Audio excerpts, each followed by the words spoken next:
zones in the eastern Ukraine. Here in Ukraine Crisis Media Center, the Colonel Andriy Lysenko, the National Security and Defense Council Information Center spokesman.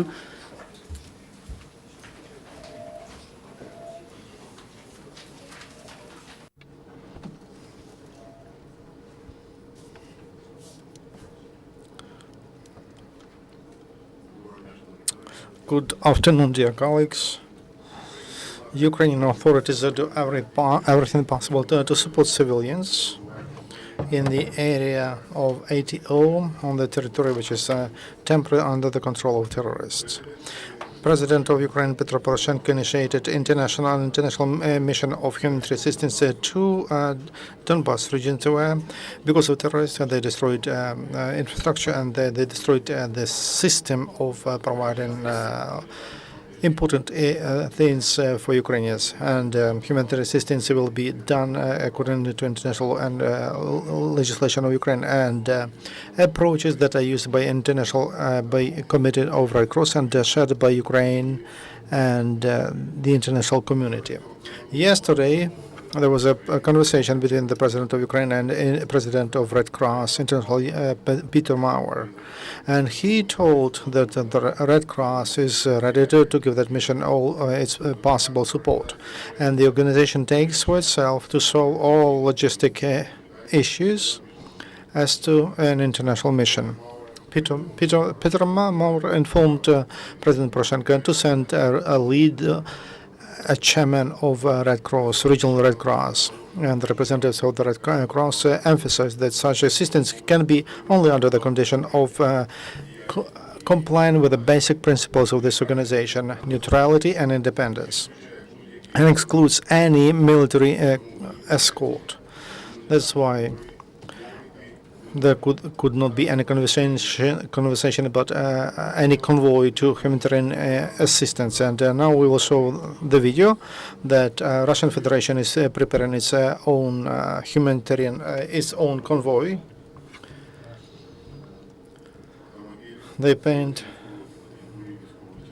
on the territory of a military unit. They paint cars,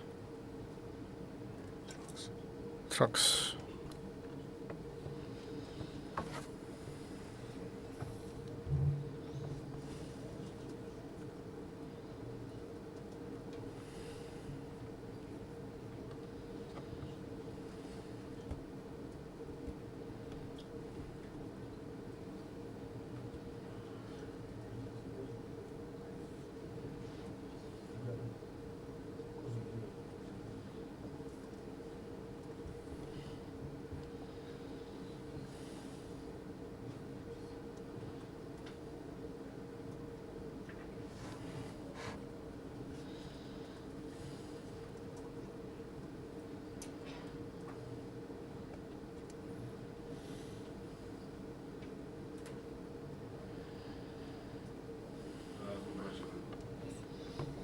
You saw S-300 system, which will also convoy the humanitarian assistance, and a representative of Red Cross and Red.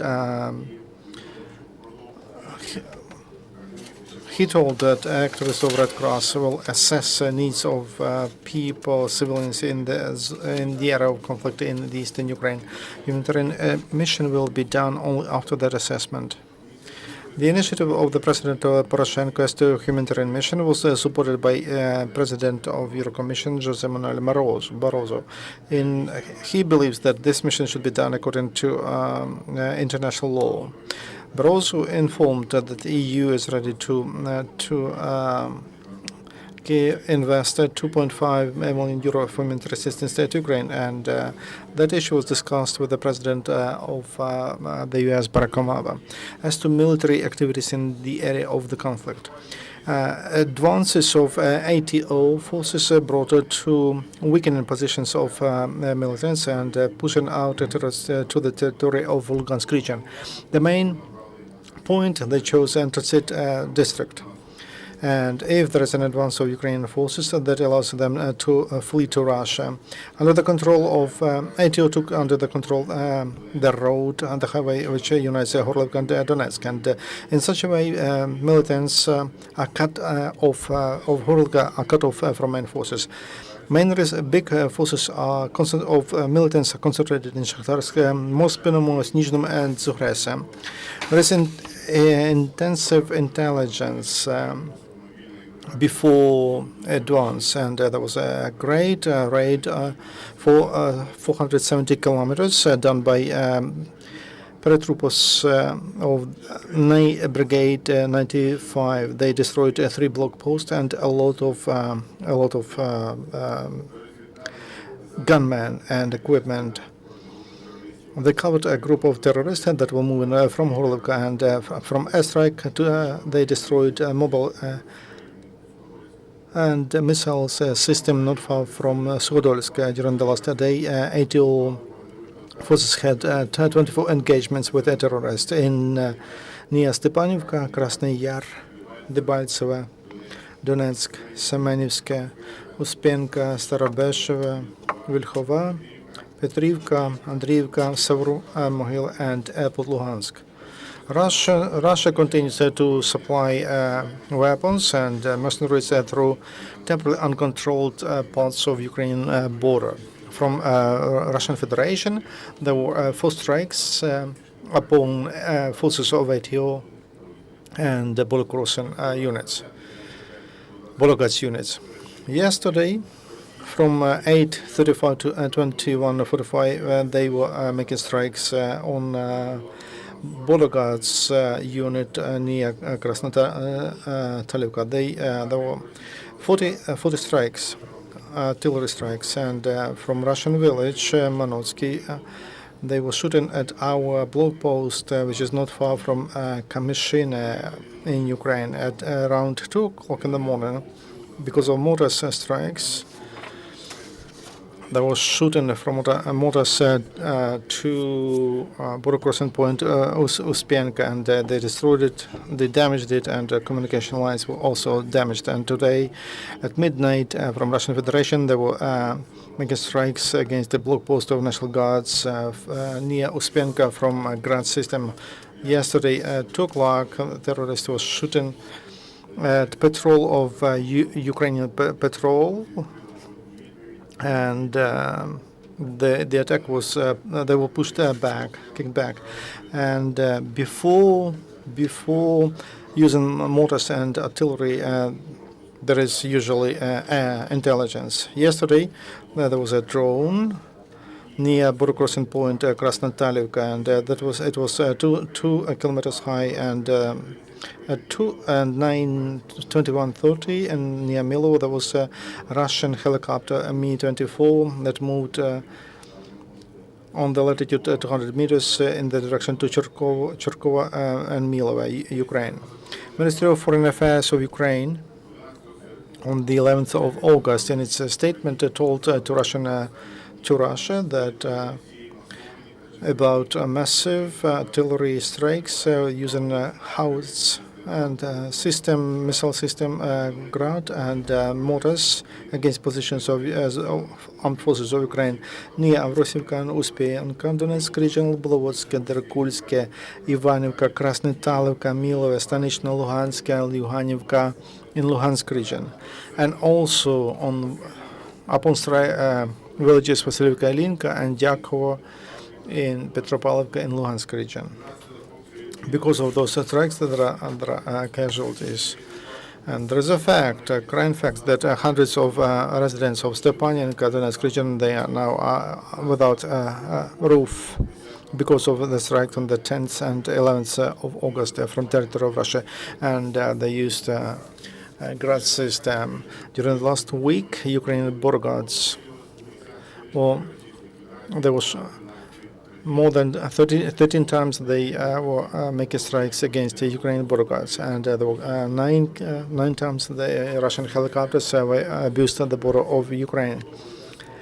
There are efforts of illegal trespassing to Ukraine, and that is done by Russian mercenaries. And Russia does that, all those provocations at the same time when they speak about a humanitarian catastrophe in the east of Ukraine. The cynicism of the situation is that killing Ukrainian military men and civilians, destroying infrastructure of Ukraine's cities and villages, Russia and terrorists that are controlled, that is the first reason of humanitarian crisis.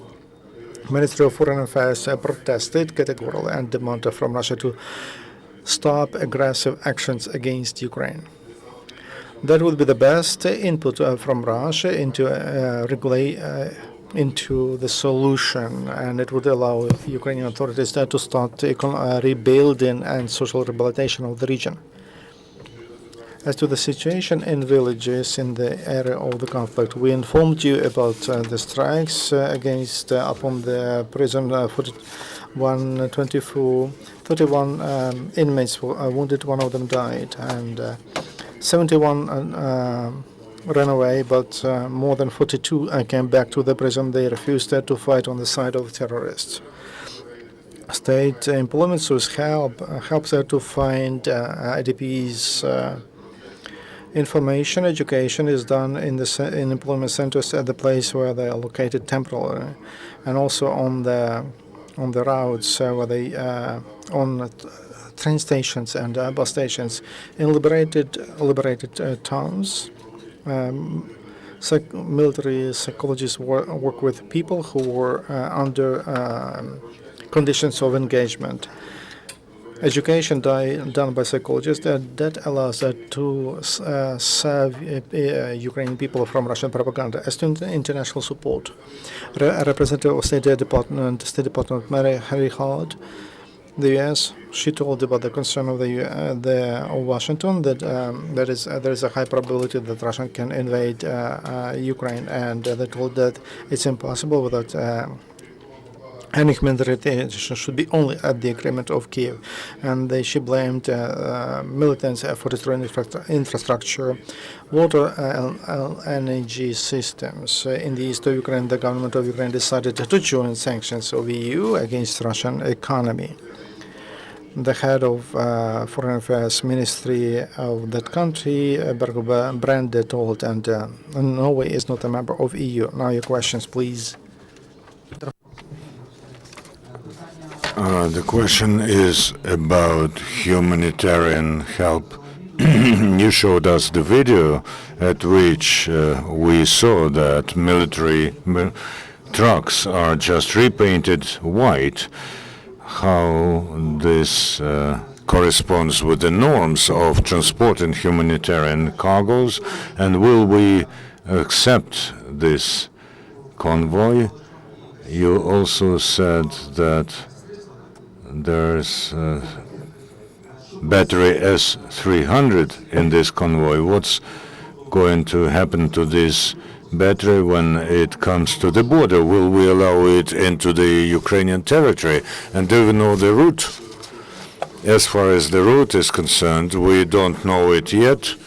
The machinery that is being prepared by the military is the machinery from the Ministry of Defense. By all rules of international law, a humanitarian convoy must not be accompanied by any military convoy, especially by the forces that are not forces from the territory from the country to the territory of which the humanitarian aid goes.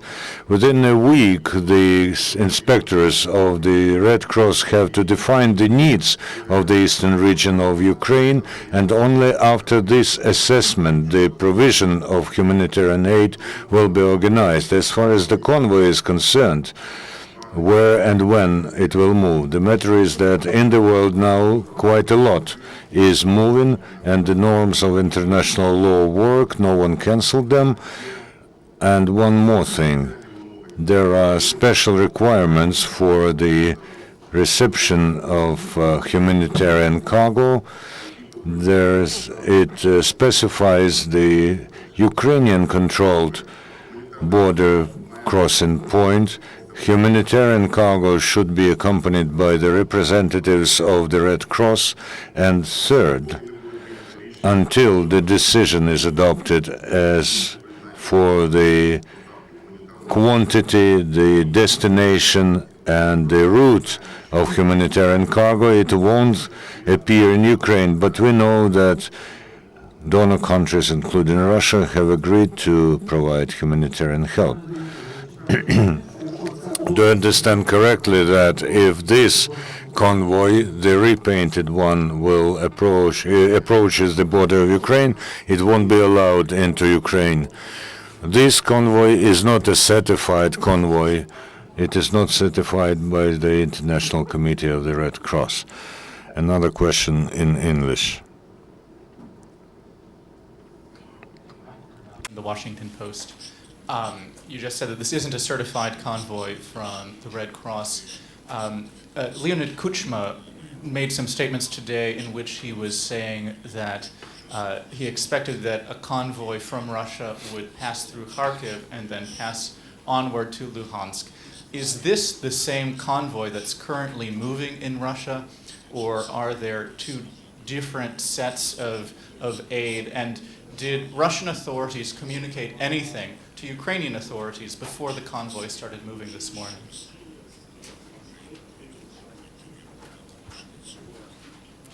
Thank you for question.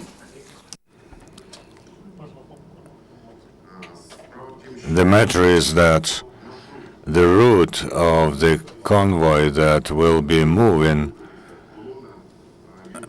is at the moment being defined and agreed. There are tentative directions which are under work now because there is a need to deliver humanitarian aid as soon as possible. This is true.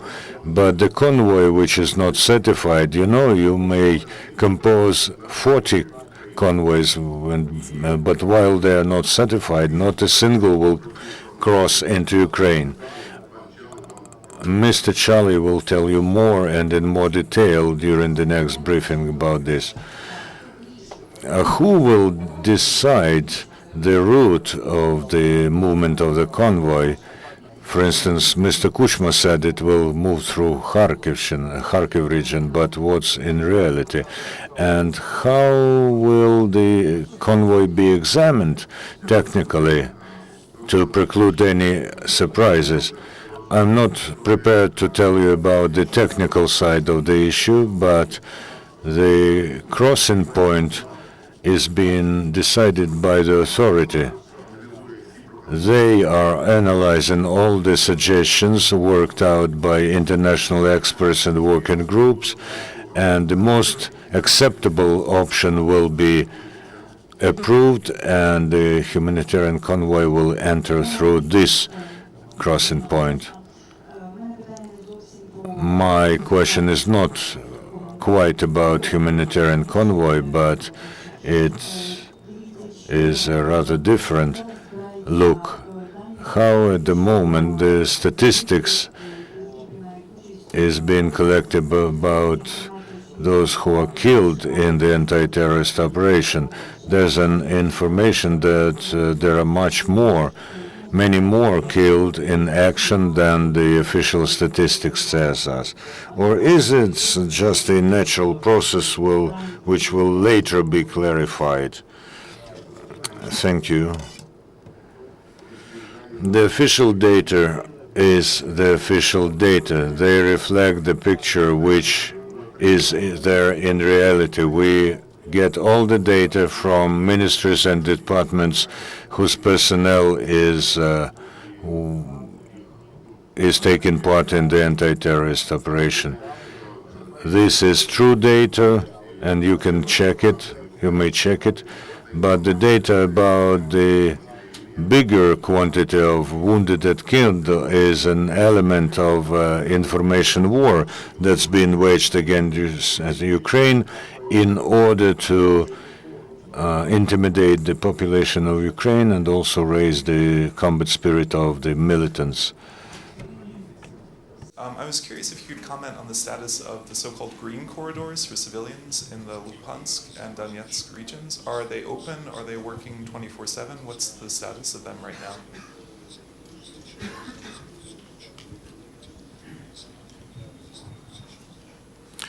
Thank you for questions. At the moment, there are 2 green corridors in Luhansk region. This is the town of Shastya and the town of Svatovo, and 1 point in Donetsk, the settlement of Dachne. These corridors are working. The Ukrainian authorities provide everything necessary in order to meet the resettlers, the internally displaced people, and escort them to the places where they will get help. I maybe missed the figures, but how many people were killed and wounded last day? And we also have information that in Dubovka to Dmitrievka, a huge convoy of tanks and APCs it came through Dubrovka and reached Dmitrievka, this huge convoy of APCs and tanks. I'll check the information about the convoy. As far as the first question is concerned, over the last 24 hours, 6 Ukrainian military servicemen died and 31 were killed. As far as the humanitarian aid is concerned, I'll remind you that it was the President of Ukraine who displayed initiative for the creation of the International Humanitarian Mission. And it is within the framework of this work, under the auspices of the International Red Cross, that they define the necessary quantity of humanitarian cargo going to Ukraine. 2 questions. First, you said that we need a week to define the needs for the humanitarian cargo for the population, but we see that the convoy is being formed, that it is approaching the border. How can you comment on this haste, and what will happen to the convoy if the cargo that they bring won't correspond to the requirements of the population? Will it be turned back or what? As far as the week is concerned, the week includes all the procedures of agreement of humanitarian mission. As far as the countries are concerned, also the amount of money allocated, if it is allocated, and of course the routes. Maybe this will happen sooner than a week, but we say that a week is the period of time that everything will be ready. Maybe this will happen sooner, but on condition that all the procedures in the international law concerning the provision of humanitarian aid are adhered to. We act only within the legal field. The Ukrainian side insists that humanitarian aid should not be delivered to the militants, but let's say if humanitarian aid reaches Luhansk, then how? You know, it will end up in the hands of militants. I'm not sure, I'm not ready to tell you this at the moment, because the mechanism is being defined now, and of course there are some talks with bandit groupings so that they do not touch this humanitarian cargo. If they say there is humanitarian disaster, then they have to provide for the conditions where this disaster does not happen. And this is going to be a litmus paper to show their attitude towards the humanitarian aid. And we'll have the next speaker who will be speaking in more detail about the humanitarian aid. What will happen to the humanitarian convoy if it is not certified? I won't tell you anything more about humanitarian aid because Valery Chaly will speak on this. Any other questions on the anti-terrorist operation zone? We have information that between the cities of Antratsit and Krasny Luch, units of Ukrainian army are encircled. There are no encircled units of Ukrainian army at the moment, and these are the militants who are encircled now. Thank you, and we'll have another briefing by Mr. Lysenko at 5 p.m. And now Valery Chaly.